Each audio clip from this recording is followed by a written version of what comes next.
sending out an SOS. Welcome to WatchMojo, and today we're counting down our picks for the top 10 amazing real-life message-in-a-bottle stories. For this list, we're looking at the most interesting true tales about messages found in bottles. If you like what you're hearing, be sure to check out the full song at the link below.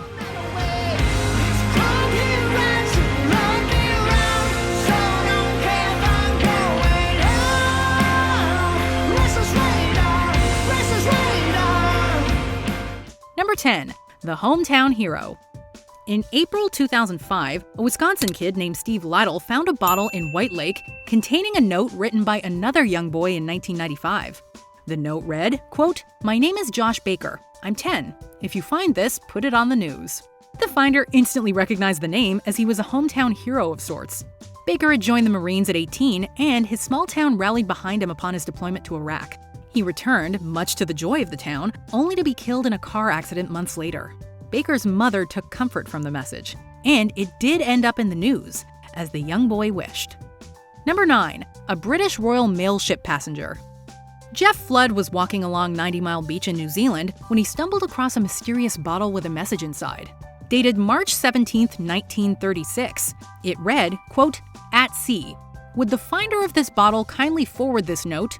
Where found, date to undermentioned address." An address in Australia was included.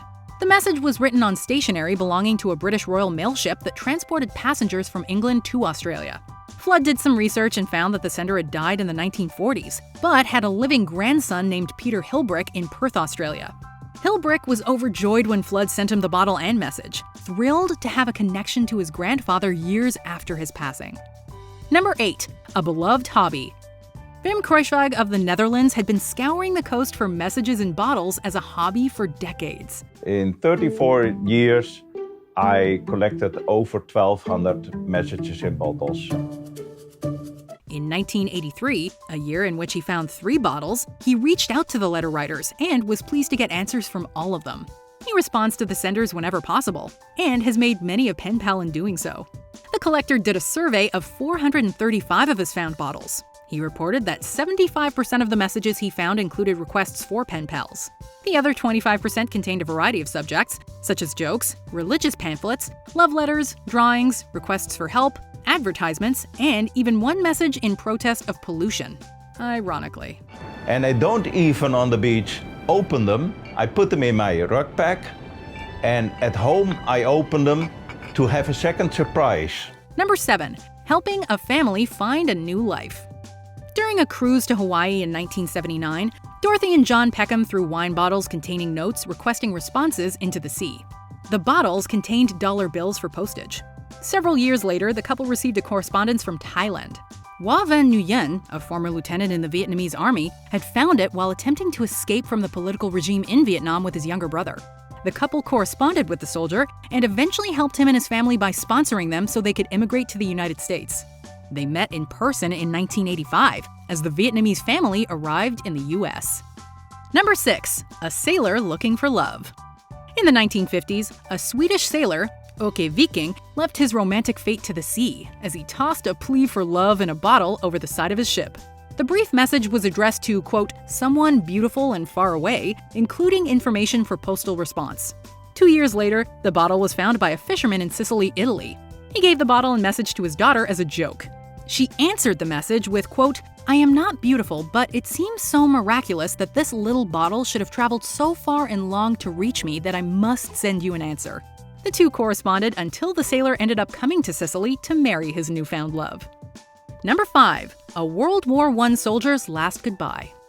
In 1999, a fisherman in England found a bottle containing a letter to a World War I soldier's wife, written as he was heading off to the front. The letter began, quote, "Dear wife, I am writing this note on this boat and dropping it into the sea just to see if it will reach you," and ended, quote, "Ta-ta, sweet, for the present, your hubby." The soldier was tragically killed in battle 2 days after the letter was thrown to sea, and his wife was never to receive it. But this story doesn't have a totally dismal ending, because the letter was eventually delivered to his elderly daughter in New Zealand. Number 4. A final farewell from the Titanic. The story of the Titanic is full of dubious anecdotes and legends. It's nice to find a simple, true piece of history in a bottle. A third-class Irish passenger named Jeremiah Burke was traveling to America when the ship went down. 13 months later, a man found a bottle on the beach just miles from the deceased Irishman's hometown. The bottle was recognized as a small bottle of holy water given to the young man by his mother prior to his departure. The note inside simply read, quote, "From Titanic. Goodbye all. Burke of Glanmire, Cork." He had used his own bootlace to tie the message. It had miraculously traveled thousands of miles to reach the shores of his home. Number 3. A research bottle.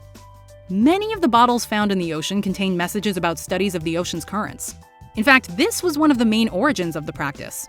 In 2012, UK fisherman Andrew Leeper found one of these research bottles near the Shetland Islands, dated 1914.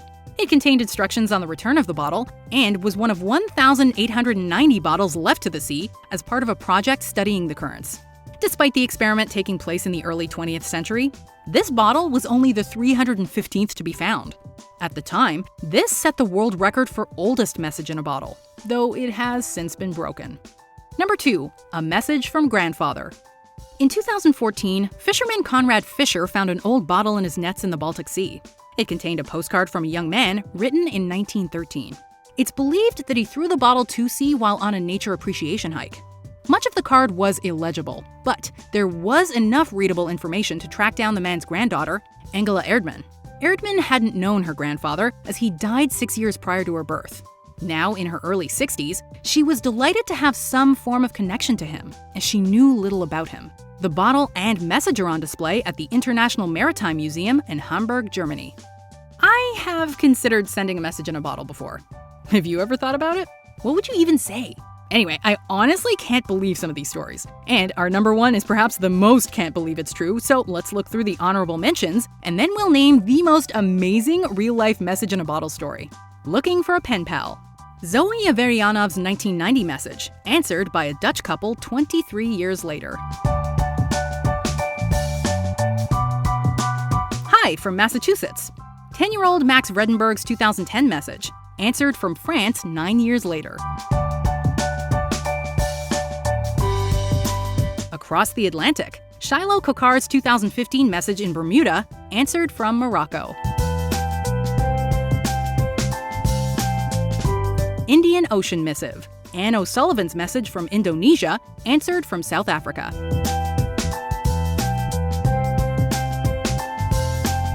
Before we continue, be sure to subscribe to our channel and ring the bell to get notified about our latest videos. You have the option to be notified for occasional videos or all of them. If you're on your phone, make sure you go into your settings and switch on notifications.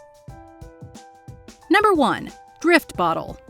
In 2018, Tanya Illman and a friend were walking on a beach near Perth, Australia, when she found an old bottle containing what looked like an old cigarette. Thankfully, they didn't toss it in the trash, because to date, this bottle is considered by the Guinness Book of World Records to be the oldest message in a bottle ever found.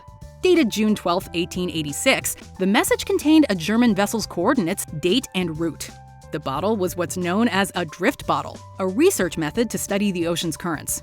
The practice dates back to 310 BC, when Greek philosopher Theophrastus allegedly put sealed bottles in the sea to prove that the Mediterranean was formed from the inflow of the Atlantic Ocean. Do you agree with our picks? Let us know in the comments. And hey, if you're a fan of the song playing right now, be sure to check out the music video for it right here.